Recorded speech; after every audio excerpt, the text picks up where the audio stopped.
This morning, it's the counting countdown. In just hours, all 50 states will be in the process of tallying ballots. But with thousands of mail-in votes, maybe more, expected to arrive after Election Day, experts say it could take days, even weeks, to determine the final results.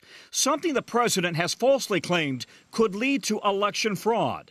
I think it's a terrible thing when people or states are allowed to tabulate ballots for a long period of time after the election is over, because it can only lead to one thing, and that's very bad.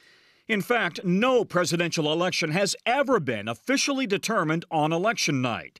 But this year, record early turnout could make the ballot bottleneck even worse. So far, more than 93 million people have already made their presidential pick, more than double the early voting from 2016.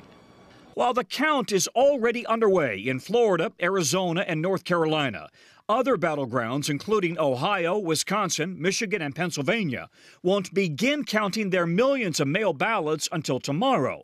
Ohio's Republican Secretary of State says they will count ballots arriving 10 days after Election Day if they're postmarked by Election Day. President Trump is suggesting any votes counted after Election Day could be fraudulent and should not be counted. Is that the way it goes in Ohio? No, simply not true. That's not the way that it works here in Ohio. The law in the state of Ohio is very clear about how this process works. Election night is important. It's when people stop casting ballots, but it's certainly not when the elections process is over.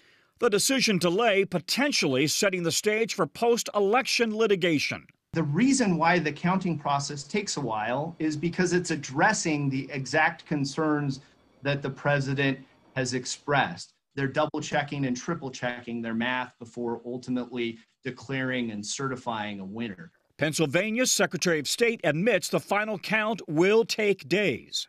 This is a process, and we want to make sure that every single vote of every valid voter is securely and accurately counted.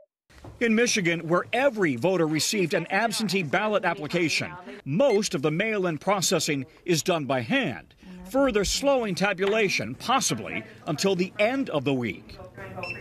Some experts now estimate more than 1 million mail-in ballots could be rejected. The most common reasons, a missing signature or late arrival. And it's those uncounted votes that could make all the difference in a tight race.